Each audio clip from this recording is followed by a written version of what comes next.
Moby Dick by Herman Melville. Chapters 13 through 15. Chapter 13. Wheelbarrow. Next morning, Monday, after disposing of the embalmed head to a barber for a block, I settled my own and comrade's bill, using, however, my comrade's money. The grinning landlord, as well as the boarders, seemed amazingly tickled at the sudden friendship which had sprung up between me and Queequeg, especially as Peter Coffin's cock and bull stories about him had previously so much alarmed me concerning the very person whom I now companied with. We borrowed a wheelbarrow, and embarking our things, including my own poor carpet-bag and Queequeg's canvas sack and hammock, away went down to the Moss, a little Nantucket packet schooner moored at the wharf. As we were going along, the people stared, not at Queequeg so much, for they were used to seeing cannibals like him in their streets, but at seeing him and me on such confidential terms. But we heeded them not, going along wheeling the barrow by turns, and Queequeg now and then stopping to adjust the sheath on his harpoon barbs. I asked him why he carried such a troublesome thing with him ashore, and whether all whaling ships did not find their own harpoons. To this, in substance, he replied that though what I hinted was true enough, yet he had a particular affection for his own harpoon, because it was of assured stuff, well tried in many a mortal combat, and deeply intimate with the hearts of whales. In short, like many inland reapers and mowers, who go into the farmers' meadows armed with their own scythes, though in no wise obliged to furnish them, even so Queequeg, for his own private reasons, preferred his own harpoon. Shifting the barrow from my hand to his, he told me a funny story about the first wheelbarrow he had ever seen. It was in Sag Harbor. The owners of his ship, it seems, had lent him one, in which to carry his heavy chest to his boarding-house. Not to seem ignorant about the thing, though in truth he was entirely so concerning the precise way in which to manage the barrow, Queequeg put his chest upon it, lashes it fast, and then shoulders the barrow and marches up the wharf. Why, said I, Queequeg, you might have known better than that, one would think. Didn't the people laugh? Upon this he told me another story. The people of his island of Cocavoco, it seems, at their wedding feasts, express the fragrant water of young cocoanuts into a large stained calabash, like a punch-bowl, and this punch-bowl always forms the great central ornament on the braided mat where the feast is held. Now a certain grand merchant ship once touched at Cocavoco, and its commander, from all accounts a very stately, punctilious gentleman, at least for a sea captain, this commander was invited to the wedding feast of Queequeg's sister, a pretty young princess just turned of 10. Well, when all the wedding guests were assembled at the bride's bamboo cottage, this captain marches in, and being assigned the post of honor, placed himself over against the punch-bowl, and between the high priest and his majesty the king, Queequeg's father. Grace being said, for those people have grace as well as we, though Queequeg told me that unlike us, who at such times look downward to our platters, they, on the contrary, copying the ducks, glance upward to the great giver of all feasts.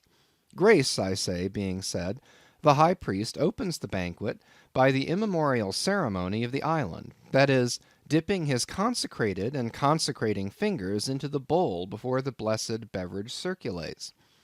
Seeing himself placed next to the priest, and noting the ceremony, and thinking himself, being captain of a ship, as having plain precedence over a mere island king, especially in the king's own house, the captain coolly proceeds to wash his hands in the punch-bowl, taking it, I suppose, for a huge finger-glass.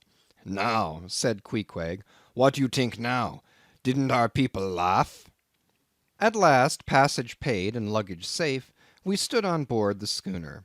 Hoisting sail, it glided down the Acushnet River.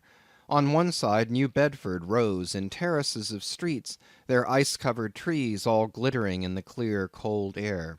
Huge hills and mountains of casks on casks were piled upon her wharves, and side by side the world-wandering whale ships lay silent and safely moored at last, while from others came a sound of carpenters and coopers, with blended noises of fires and forges to melt the pitch, all betokening that new cruises were on the start.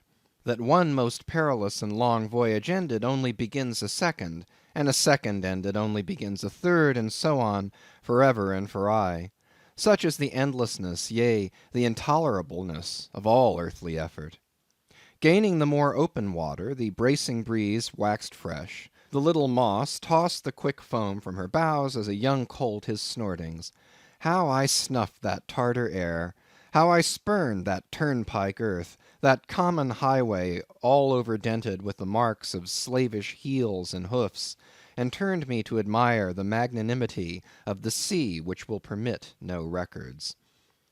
At the same foam fountain, Queequeg seemed to drink and reel with me. His dusky nostrils swelled apart, he showed his filed and pointed teeth. On we flew, and our offing gained, the Moss did homage to the blast, ducked and dived her bows as a slave before the Sultan. Sideways leaning, we sideways darted, every rope yarn tingling like a wire, the two tall masts buckling like Indian canes in land tornadoes.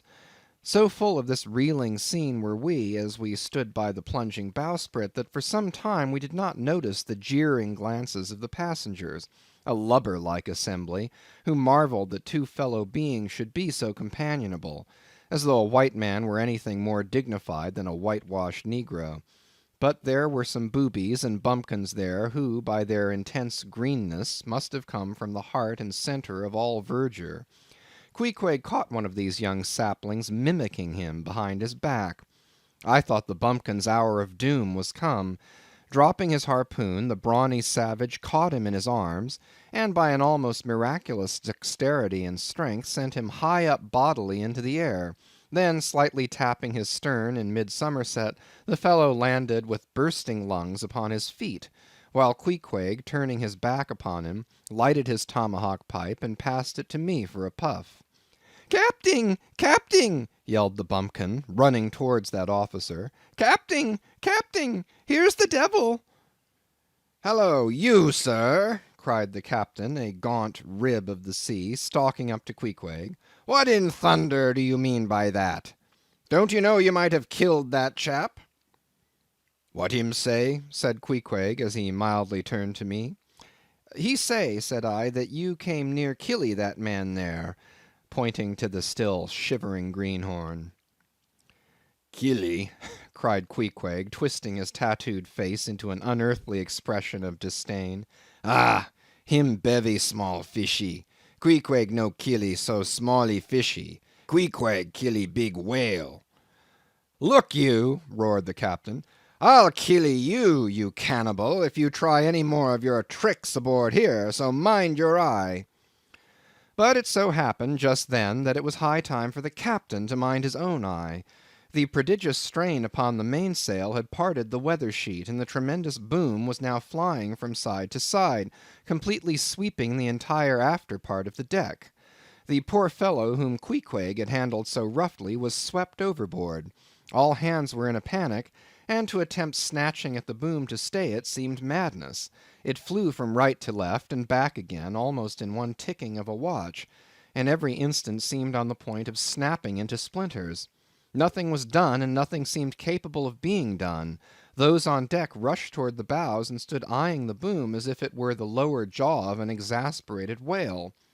In the midst of this consternation, Queequeg dropped deftly to his knees, and crawling under the path of the boom, whipped hold of a rope, secured one end to the bulwarks, and then flinging the other like a lasso, caught it round the boom as it swept over his head, and at the next jerk the spar was that way trapped, and all was safe. The schooner was run into the wind, and while the hands were clearing away the stern boat, Queequeg, stripped to the waist, darted from the side with a long living arc of a leap. For 3 minutes or more he was seen swimming like a dog, throwing his long arms straight out before him, and by turns revealing his brawny shoulders through the freezing foam. I looked at the grand and glorious fellow, but saw no one to be saved. The greenhorn had gone down. Shooting himself perpendicularly from the water, Queequeg now took an instant's glance around him, and seeming to see just how matters were, dived down and disappeared. A few minutes more and he rose again, one arm still striking out, and with the other dragging a lifeless form. The boat soon picked them up. The poor bumpkin was restored. All hands voted Queequeg a noble trump. The captain begged his pardon. From that hour I clove to Queequeg like a barnacle. Yea, till poor Queequeg took his last long dive. Was there ever such unconsciousness? He did not seem to think that he at all deserved a medal from the humane and magnanimous societies. He only asked for water, fresh water, something to wipe the brine off. That done, he put on dry clothes, lighted his pipe, and leaning against the bulwarks and mildly eyeing those around him, seemed to be saying to himself, "It's a mutual joint stock world in all meridians. We cannibals must help these Christians." Chapter 14. Nantucket. Nothing more happened on the passage worthy of mentioning, so after a fine run we safely arrived in Nantucket. Nantucket! Take out your map and look at it. See what a real corner of the world it occupies, how it stands there away off shore, more lonely than the Eddystone lighthouse. Look at it, a mere hillock and elbow of sand, all beach and without a background.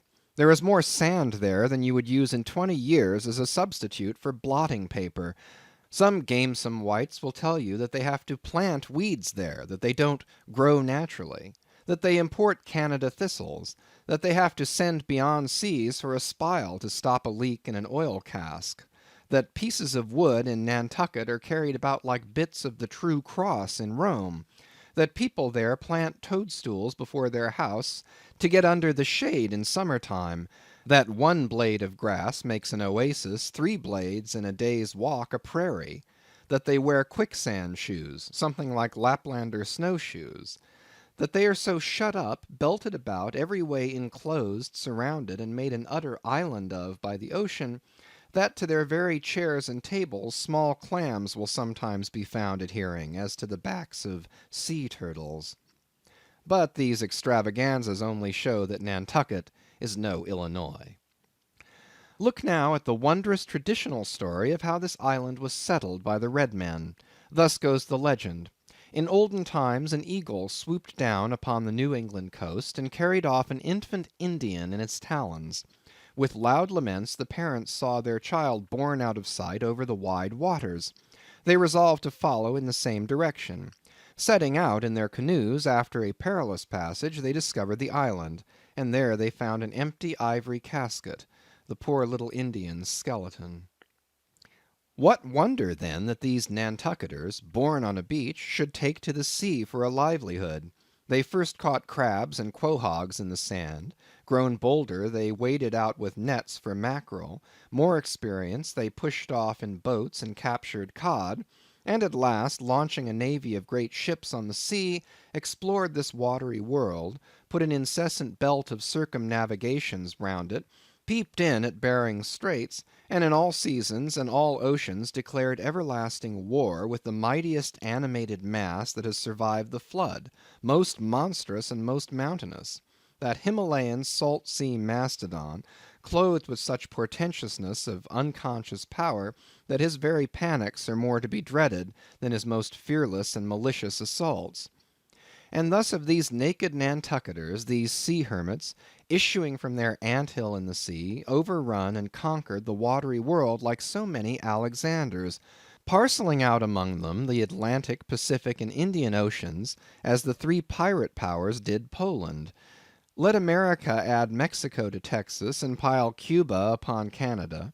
Let the English overswarm all India, and hang out their blazing banner from the sun. 2/3 of this terraqueous globe are the Nantucketers. For the sea is his; he owns it, as emperors own empires, other seamen having but a right of way through it. Merchant ships are but extension bridges, armed ones but floating forts. Even pirates and privateers, though following the sea as highwaymen the road, they but plunder other ships, other fragments of the land like themselves, without seeking to draw their living from the bottomless deep itself. The Nantucketer, he alone resides and riots on the sea. He alone, in Bible language, goes down to it in ships, to and fro ploughing it as his own special plantation. There is his home; there lies his business, which a Noah's flood would not interrupt, though it overwhelmed all the millions in China. He lives on the sea, as prairie cocks in the prairie. He hides among the waves. He climbs them as chamois hunters climb the Alps. For years he knows not the land, so that when he comes to it at last, it smells like another world, more strangely than the moon would to an Earthsman. With the landless gull, that at sunset folds her wings and is rocked to sleep between billows, so at nightfall the Nantucketer, out of sight of land, furls his sails and lays him to his rest, while under his very pillow rush herds of walruses and whales. Chapter 15. Chowder. It was quite late in the evening when the little Moss came snugly to anchor, and Queequeg and I went ashore, so we could attend to no business that day, at least none but a supper and a bed. The landlord of the Spouter Inn had recommended us to his cousin, Hosea Hussey, of the Trypots, whom he asserted to be the proprietor of one of the best-kept hotels in all Nantucket, and moreover he had assured us that cousin Hosea, as he called him, was famous for his chowders. In short, he plainly hinted that we could not possibly do better than try potluck at the Trypots. But the directions he had given us about keeping a yellow warehouse on our starboard hand till we opened a white church to the larboard, and then keeping that on the larboard hand till we made a corner 3 points to the starboard, and that done, then ask the first man we met where the place was, these crooked directions of his very much puzzled us at first, especially as at the outset Queequeg insisted that the yellow warehouse, our first point of departure, must be left on the larboard hand, whereas I had understood Peter Coffin to say it was on the starboard. However, by dint of beating about a little in the dark, and now and then knocking up a peaceable inhabitant to inquire the way, we at last came to something which there was no mistaking. 2 enormous wooden pots, painted black, and suspended by asses' ears, swung from the cross trees of an old topmast, planted in front of an old doorway. The horns of the cross trees were sawed off on the other side, so that this old topmast looked not a little like the gallows. Perhaps I was oversensitive to such impressions at the time, but I could not help staring at this gallows with vague misgiving. A sort of crick was in my neck as I gazed up to the 2 remaining horns. Yes, 2 of them, one for Queequeg and one for me. It's ominous, thinks I. A coffin, my innkeeper, upon landing in my first whaling port; tombstones staring at me in the whaleman's chapel; and here a gallows, and a pair of prodigious black pots too. Are these last throwing out oblique hints touching Tophet?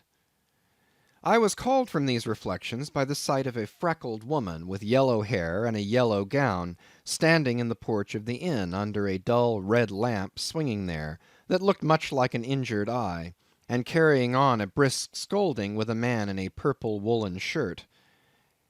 "Get along with ye," she said to the man, "or I'll be combing ye." "Come on, Queequeg," said I. "All right, there's Mrs. Hussey." And so it turned out, Mr. Hosea Hussey being from home, but leaving Mrs. Hussey entirely competent to attend to all his affairs.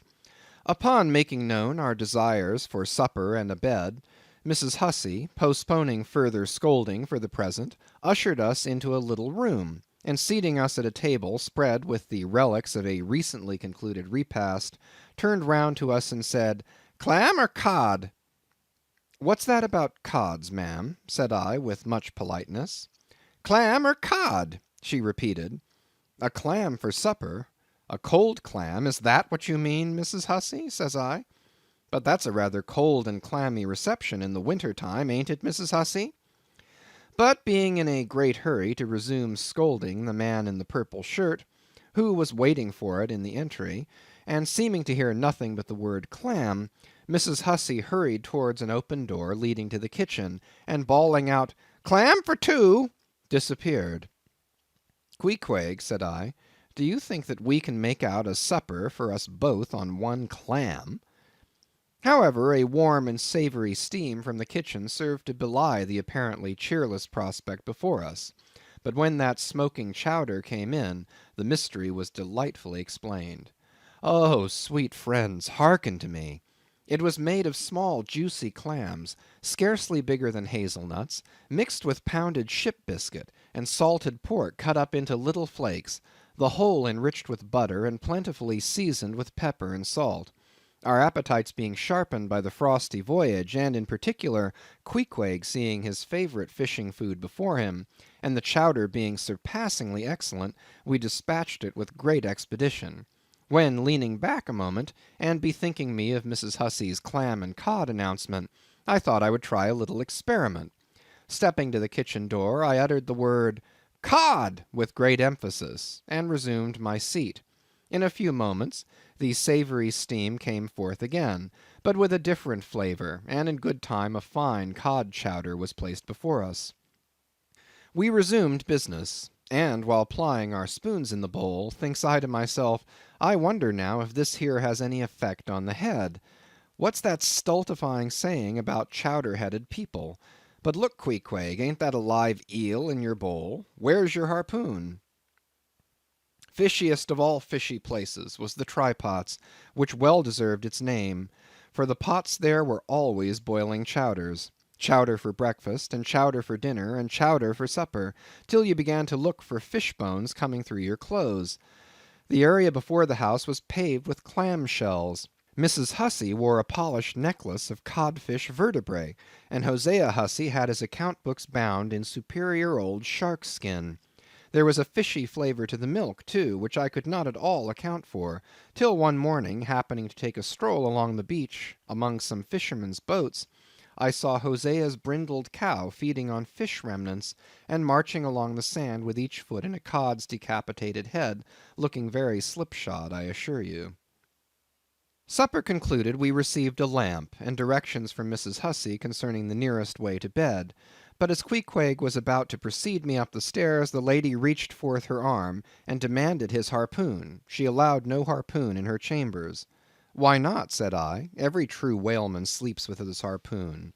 But why not? Because it's dangerous, says she.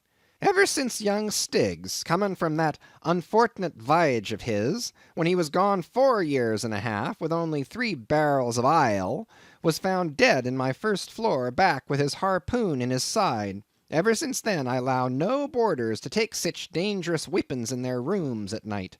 So, Mr. Queequeg, for she had learned his name, I will just take this here iron and keep it for you till morning. But the chowder, clam or cod tomorrow for breakfast, men? Both, says I, and let's have a couple of smoked herring by way of variety.